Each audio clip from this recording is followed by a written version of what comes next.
11月1日，中美贸易谈判未能达成协议，美国将对中国商品征收高达155%的关税。川普在2025年10月21日抛出的震撼一炮。面对来自美国的波涛汹涌，中国此刻似乎正陷入一场看不见硝烟的贸易决地战。当美国扬言将对中国商品开出最高155%的关税门票时，背后不仅是两国谈判的博弈，更是中国经济承压的悲歌。川普指出，现在中国正被迫如缴大笔关税，他们每年向我们支付数亿美元。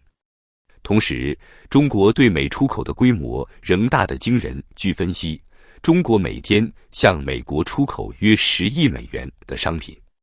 看似体量大，但这一刻的中国却并不占优势。虽然出口规模庞大，但量大并不等于我主导。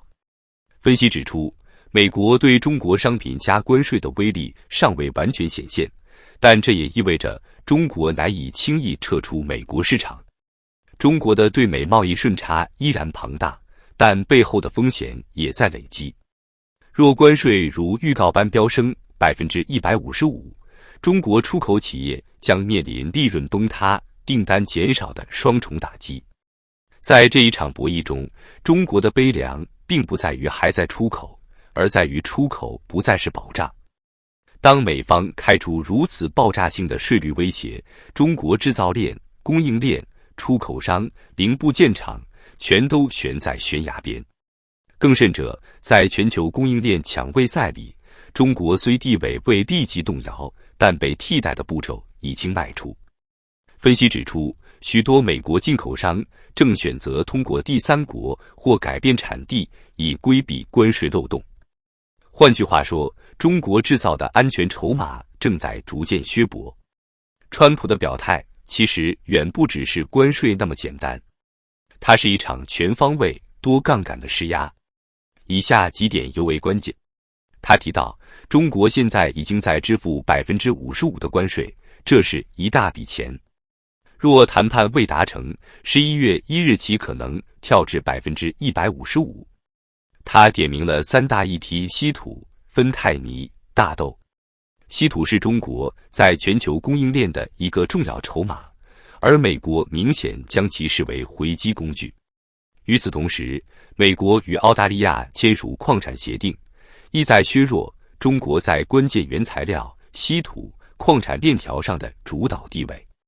面对此情此景，中国就像一位被逼至墙角的选手，前有强敌摆刀，后有供应链动摇，自身经济体制又并非铁板一块。而中国的选择则有两条路，或是妥协谈判，或是承受重罚。川普的话语中满是威慑，如果他们中国不与我们交易，那中国的麻烦就大了。当贸易战如火如荼，市场从来不是旁观者。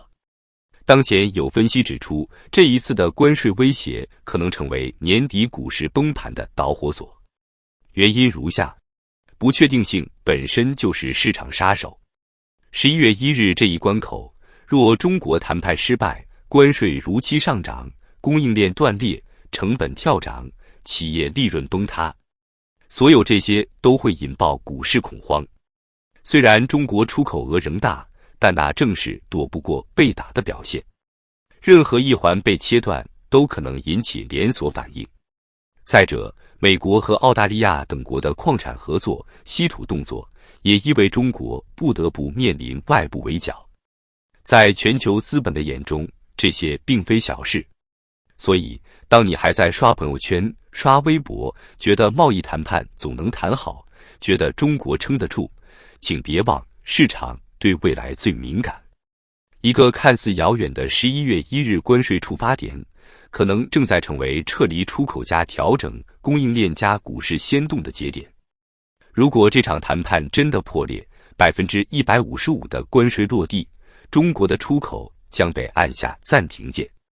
想象一下，一件售价100美元的中国制造，在美国货架上瞬间涨到255美元，零售商还会买吗？消费者还会买吗？当然不会。于是订单蒸发，产线停摆，工人回家，库存堆满仓库。这不是预言，这是历史。2018年那一轮中美贸易战，中国出口增速从2位数坠落至 0.5%， 数以百万计的工厂员工被迫转岗、裁员、停薪。而如今的中国早已没有当年的底气，制造业利润率已跌至 4.3%， 是近20年来最低水平。房地产和基建两大传统支柱行业全面失血，政府财政告急，地方债高达40万亿元人民币。在这样的背景下，再来一场贸易战，等于在断裂的骨头上再狠狠砸一锤。一位浙江义乌的小企业主在接受媒体采访时苦笑，现在连出货的运费都不敢签固定价了。美国客户问一句11月后你能出吗？我根本答不上来。另一位东莞电子厂老板更直白，不是我们不想谈，是谈不起。关税加到 155%， 我们连原材料都不敢定。155%不是数字，是刀。它割掉的是利润，割掉的是就业，割掉的是整个出口链条的生存空间。有人说中国可以内循环，可以转向东盟市场，但冷冰冰的数据打脸。2024年，中国对东盟出口增速只有 1.8%， 而对美国依然占出口总额 16.3%。这意味着中国的出口命脉依旧被美国捏在手里。面对川普的关税核弹，北京的第一反应是稀土出口管制。但事实证明，这一招伤敌3分，自损7分。中国控制全球 60% 稀土供应，但美国早已布好局。10月20日，川普与澳大利亚总理签署关键矿产协定，双方出资各10亿美元，启动稀土与镓替代计划。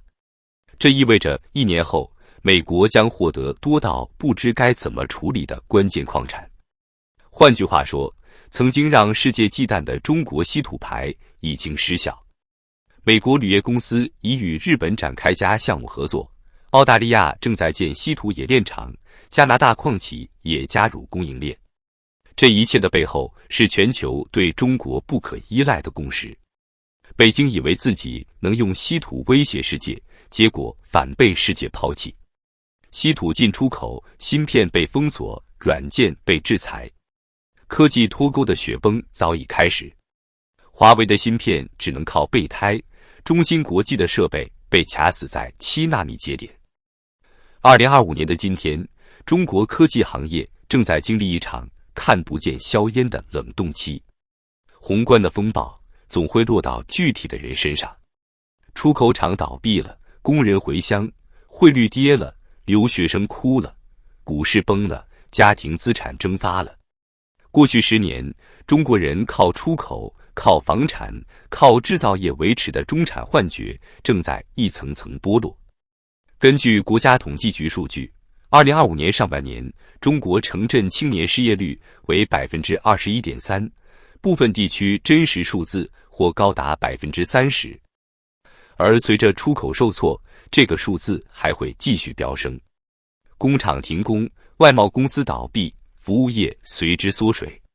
失业的年轻人开始回到老家，重新挤进体制，考公考编。一场新的逃离城市潮正在悄然发生。更令人窒息的是，地方财政陷入泥沼。2025年前3季度，全国31个省份中有24个省财政赤字扩大。财政吃紧的直接后果是工资延迟发放、公共服务缩水、医保报销比例下降。这意味着普通人要花更多的钱去买更贵的药，看更慢的病。川普很清楚自己在做什么。这不是一场简单的贸易谈判，而是一场金融围剿。他用 155% 的关税逼中国在全球贸易体系里低头。他用稀土、矿产、出口管制锁死中国的科技路线。他用强势美元和资本流向让人民币被动贬值。而中国却没有第二个出口市场可去，也没有第二个增长引擎可依。房地产失去造血功能，消费疲软，青年失业率高企。曾经让世界艳羡的中国模式，如今正被现实一点点撕碎。正如一位经济学者所言，中国经济的问题不是增长变慢，而是未来消失了。11月1日不只是关税的生效日，它或许是中国经济下一个10年的转折点。有人说，这只是川普的政治表演，但资本不会演戏，资本只会提前跑路。而对14亿人来说，真正的噩梦才刚刚开始。